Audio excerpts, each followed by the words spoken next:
আমরা শুধু এতটুকু এখানে বলতে এসেছি, আগামী দিনে যদি আমরা উলুবেড়িয়ার বিরুদ্ধে, বাঁকড়ার বিরুদ্ধে প্রতিবাদ করে 3 দিনের মধ্যে, 72 ঘন্টার মধ্যে, 48 ঘন্টার মধ্যে অ্যারেস্ট হয়, গ্রেপ্তার হয়, কিন্তু আমাদের দুঃখের বিষয়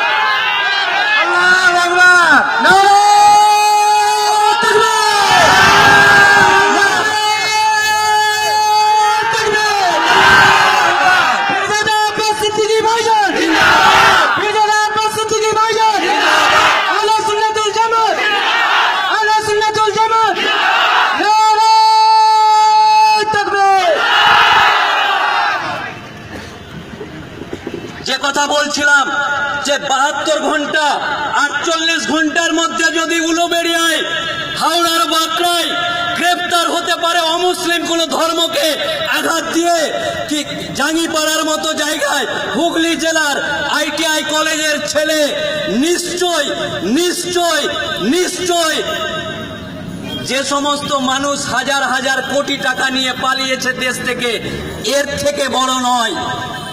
নিশ্চয় মেহুল চুস্কি থেকে শুরু করে আরো যে সমস্ত বিজয় মালিয়া, আরো কি নীরব মোদী যারা টাকা নিয়ে পালিয়েছে, তার মতন অস্তিত্বের মানুষ বাবু সোনা নয়, ITI কলেজের ছেলে নয়। তবে কেন এই দ্বিচারিতা, কেন এই দৃষ্টিভঙ্গি, কেন এই দ্বিচারিতা হবে? মুসলিম সমাজের ধর্মীয় আবেগের সাথে যারা খেলা করে তাদের ক্ষেত্রে গ্রেপ্তার করতে বর্তমান প্রশাসনের এত অবহেলা কিসের? কেন তাকে পাওয়া যাচ্ছে না? বিভিন্ন রকম ভাবে গ্রেপ্তারের জন্য আমরা লিখিতভাবে জানিয়েছি, আজকে শান্তিপূর্ণ প্রতিবাদ করছি।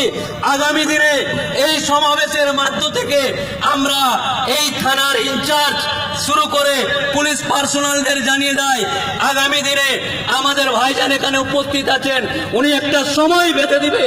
যদি এই সময়ের মধ্যে